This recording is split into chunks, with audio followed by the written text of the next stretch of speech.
Hi friends, and welcome to another episode of pianoTV. So today I wanted to go on a little bit of a tangent, have a little bit of a discussion about the easiest Beethoven pieces. So we did something pretty similar to this about a month ago with Chopin, and we talked about the easiest Chopin pieces, although none of them are really easy. I mean, they all kind of start at an intermediate level. But I'll link that on the screen if you haven't seen it and you're interested. So I thought what we'd do today is sit down and have a talk about the easiest Beethoven pieces. Now, this is a much easier conversation to have because the easiest Chopin pieces start around a grade 6 level, whereas the easiest Beethoven pieces start around a grade 1 level. So it's a little bit more diverse with levels. Like, even if you're pretty much a beginner, you can do some Beethoven. But like most composers, some of Beethoven's most awesome pieces, like his sonatas, are generally out of our league when we're starting. But we are going to talk about pieces everywhere from between like a grade 1 to a grade 8 level today. So there's a little Beethoven for everyone. Let's get started. So we'll start by grouping his pieces into 5 different categories: the écossais, the German dances, bagatelles, sonatas, and variations. Beethoven wrote other piano pieces, some that are actually quite famous, like Rage Over a Lost Penny. So if you don't see a piece that you really like included in my list today, it's because A, it wasn't, or number one, it wasn't originally written for piano. Like a lot of his easier pieces are actually adapted from other instrumental works of his. Number two, it's not a super common piece. Like Beethoven has written a lot of sonatinas, for example, but I consider the Mozart ones to be more valuable, so I usually teach those ones instead. Or number three, it's just like way out of our league for now. Like a lot of his sonatas are just like crazy hard. So in a list of the easiest Beethoven sonatas, obviously those ones don't make the cut. We'll start off with a quick talk about Beethoven's écossais because they're pretty approachable for a beginner. They're all around like a grade 1 to 2 level. Now, grade 1 level isn't an absolute beginner. Like you need to have a pretty good grip of the basics, but still these are definitely among the first Beethoven pieces that you can successfully attempt. Beethoven has several collections of German dances that you can check out, but his most popular and one of the, I guess, good starting points would be probably the 12 German dances, which is WOO13. There, I just wrote that down for you because it's sometimes easier to visualize. So the dances I have here on this list are all in the RCM syllabus because I just think it's convenient, and then you get like a very specific grade rating. And if you wanted to go and play it for an exam, then you could without too much trouble. So these are also some of the easiest German dances, but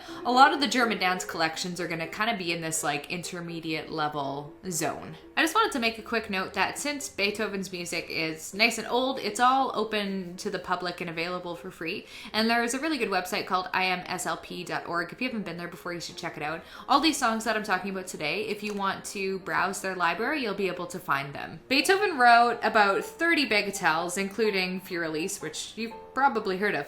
They're mostly between a late intermediate to early advanced levels, and these again are all in the RCM syllabus, and they're some of the more well-known ones. I really like Beethoven's bagatelles. I think that they're definitely worth learning when you are at this level. And again, since there are so many more than what I've listed, you can always feel free to like go outside the box with it a little bit, or maybe just focusing on a particular opus, like the opus 33 bagatelles are pretty good. So we have to talk about Beethoven sonatas. They're basically like the most, I would consider Beethoven sonatas amongst his probably top most important piano pieces to learn.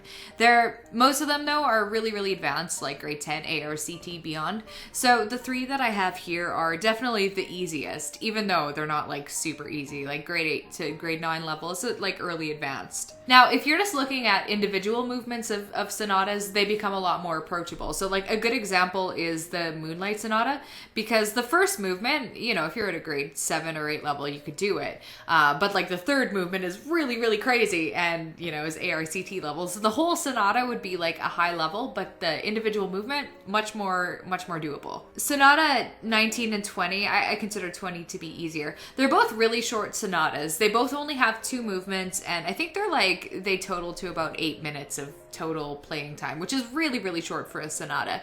And then the same thing goes with sonata number 25. This one's 3 movements, but still very short. These are considered to be some of the easiest first Beethoven sonatas. And finally, we've got Beethoven's variations. Now, some of these variations are around the same level as the easiest sonatas, and they're worth checking out. Now, he wrote over 20 variations, and some of them are a little bit more challenging, but these are the ones that are in the syllabus and maybe, you know, good if you're at that early advanced level and you're looking for something a little different than the sonatas. These are all really good. So here's the full list of all the different pieces that we talked about, and I ordered it from the easiest to most difficult, and, you know, divided it between different playing levels like beginner, intermediate, and advanced. And this list I have available over at the blog, which will be linked to below in this video. You can just follow through and I'll have that there if you want to save it for reference, or, you know, you can use this video as reference too. And everything on this list, I've said this a few times, but everything on this list is also in the RCM syllabus. So say you're looking to do your grade 8 exam, you know, any of these, like this bagatelle, a couple of these sonatas, would all be good choices. Just make sure to double check the syllabus, because when you're learning his sonatas at earlier levels, the syllabus usually just specifies to do 1 or 2 movements as opposed to the whole thing. So you have a couple options when you're learning pieces specifically to one composer, like say Beethoven. So option 1, you can get really absorbed in one particular genre. Like say you start learning the Beethoven bagatelles and you're like, I'm going to learn a whole bunch of bagatelles. That's one way to do it. Another thing that you could do is take more of a level focused approach, because some of the bagatelles are all at different levels, like some are easier, some are harder. But say you are, you know, doing grade 8 level music, you kind of just stick to everything within level 8. So for you, that might mean doing like a Beethoven bagatelle, maybe a variation, maybe a sonata. So I think those are equally valid ways to practice piano. I mean, personally, I tend to do like a full-in approach, so I'm gonna learn like all the Beethoven bagatelles if I'm doing it. It's the same with like think about how you listen to music. Are you the kind of person who puts on a playlist and listens to a mix of a bunch of different artists, or do you like focusing on one album at a time, which is kind of how I do it. But again, there's no right or wrong way to do it. I'm just giving some options for how you might go about practicing these. So that is all for today's episode on easiest Beethoven pieces. Again, like a lot of the pieces we talked about today are not easy, but a couple of them are, like the grade 1, 2 level écossais. So if you've been playing piano for like 6 months or a year, those might be good choices for you. And as always, the link to the blog post is below. So if you want, like, I don't know, to print off this information or whatever you do with information, you can go over there and find it and do some good old copy pasting. Thank you so much for watching, and I will catch you guys next time.